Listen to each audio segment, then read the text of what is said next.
안녕하세요. 남몰래 우는 사연의 이번 사연은 비 내리던 날의 선택. 남몰래 우는 사연 마이너스 비 내리던 날의 선택. 민석은 요즘 자주 창밖을 바라본다. 유리창에 부딪히는 빗소리가 마음 어딘가를 두드릴 때면 자신도 모르게 그날을 떠올리게 된다. 아무 일도 없었던 듯 살아가지만 그날의 선택이 남긴 흔적은 쉽게 지워지지 않았다. 그리고 지금 그는 다시 묻는다. 그때 내가 다른 길을 걸었다면 달라졌을까? 비는 모든 걸 씻어내는 듯 보이지만 마음속 잔해는 여전히 남아있었다. 1장. 민석의 일상과 내면의 허기. 민석은 평범한 회사원이었다. 아침 일찍 출근해 무표정한 사람들 사이에서 보고서를 쓰고 야근이 끝난 밤엔 집에 돌아와 딸 아이가 자는 얼굴을 물끄러미 바라보았다. 아내 혜진은 아이를 키우며 무던히도 집을 지켰지만 둘 사이의 대화는 점점 줄어들었고 웃음은 오래전 사라져 있었다. 민석은 누구보다도 안정된 삶을 살아가고 있었다. 하지만 이상하게도 마음 한구석은 늘 허전했다. 바쁘게 흘러가는 하루, 반복되는 루틴 속에서 그는 자신이 점점 사라지고 있다는 기분을 느꼈다. 그러던 어느 날 커피 한 잔이 놓인 탁자 너머에서 낯선 눈빛이 그를 바라보고 있었다. 그 눈빛은 마치 오래전 잊고 있던 어떤 감정을 깨우는 듯했다. 2장. 지연과의 만남, 감정의 싹. 지연은 회사의 외주팀 소속 디자이너였다. 처음엔 단순히 회의에서 몇 마디 나누는 사이였지만 어느 순간부터 그녀는 민석에게 말을 걸기 시작했다. 팀장님, 오늘 커피는 제가 살게요. 웃으며 건네는 한마디에 민석은 자신도 모르게 웃고 있었다. 지연의 말투, 눈빛, 그리고 따뜻한 관심은 민석의 텅 빈 마음에 천천히 스며들었다. 점심시간에 함께 나가 걷고 가끔은 회의 끝나고 늦은 시간까지 이야기를 나눴다. 그녀는 그에게 물었다.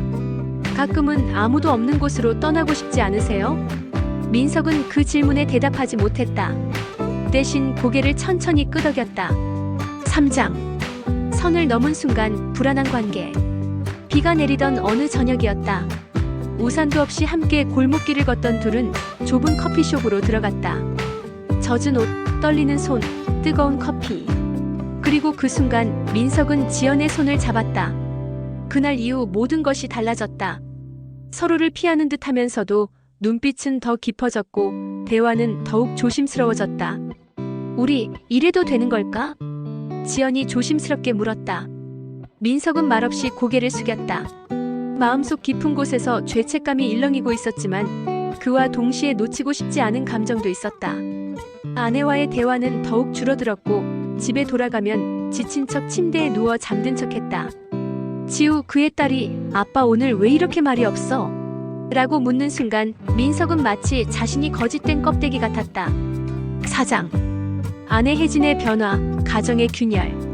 혜진은 이상함을 느꼈다. 어느 날부터인가 민석의 옷에서 익숙하지 않은 향이 났고 휴대폰은 항상 뒤집혀 있었다. 그녀는 말없이 모든 것을 관찰했다. 요즘 무슨 일 있어요? 혜진이 물었을 때 민석은 단호히 고개를 저었다.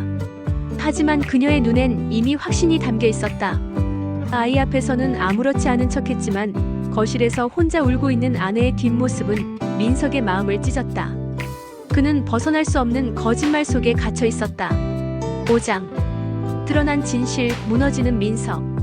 어느 날 밤 민석은 문득 지연에게 전화를 걸었다. 그러나 그녀는 받지 않았다. 이틀 후 지연은 편지 한 통만 남긴 채 퇴사했다. 편지 속엔 이렇게 적혀 있었다. 당신은 따뜻했지만 당신이 가진 세계를 무너뜨릴 수는 없었어요. 나도 이제 나의 삶을 찾아야 할 것 같아요. 우리의 만남이 사랑이었기를, 그리고 기억 속에서만 머물기를 바랍니다. 민석은 무너졌다. 회사는 그에게 책임을 물었고 소문은 빠르게 퍼져갔다. 그리고 어느 저녁 혜진은 조용히 말했다. 우리 좀 떨어져 있는 게 좋겠어요. 당신은 이 집에 있지 않아도 괜찮을 것 같아요. 그날 민석은 가방 하나를 들고 집을 나섰다. 거리는 어두웠고 그 어느 때보다 쓸쓸했다. 모든 것을 잃은 채 그는 비 내리는 골목 끝으로 사라졌다. 6장.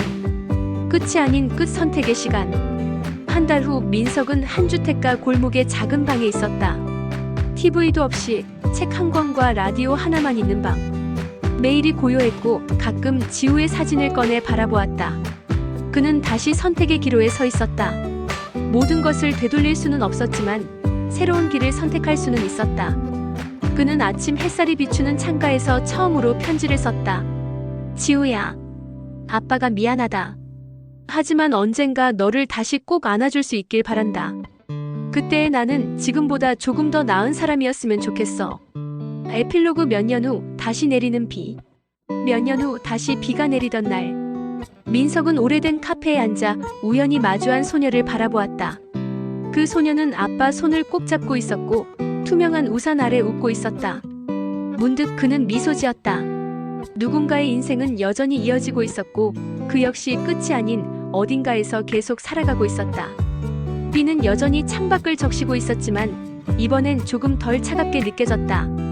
지금까지 남몰래 오는 사연. 비 내리던 날의 선택이었습니다. 감동이 계셨다면 구독, 좋아요는 영상 제작에 많은 도움이 됩니다. 하시는 일에 행복이 가득하시길 기원합니다.